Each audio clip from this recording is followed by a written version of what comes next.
দেখো এমন ভাবে ধরতে হয়, এমন ভাবে ফেলতে হয়, আর এমন ভাবে জ্বালাতে হয়। আমি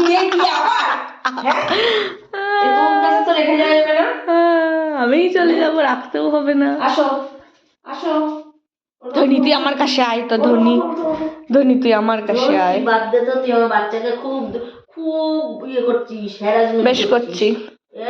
আমি একবার ধলিকে এইভাবে উল্টিয়ে গড় গড় গড় গড় করতে চাই।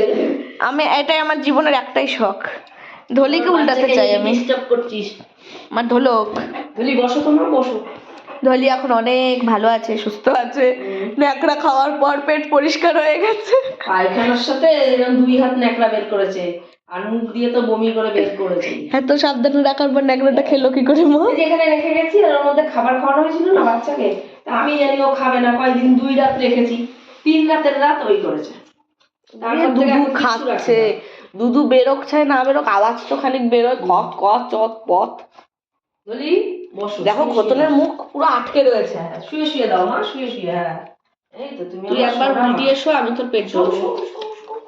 শুয়ে পড়ো, তুমি তোমার ছোনা মা। বলটা দাও তো হয়, বলটা দাও। উঠে যাবে, বল ধরবো, আমি বল নিয়ে যাবো, সব ওনাদের নামে দিয়ে দিয়েছি, আমার কিচ্ছু নেই। গলাটাই মনে হয় একটুখানি অ্যালার্জি মতন হয়েছে, বুঝেছো?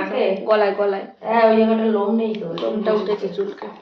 ওর অ্যালার্জি হয়েছে, তাহলে তো 1 ফোঁটা মাংস খাওয়াতে পারছি না ওকে।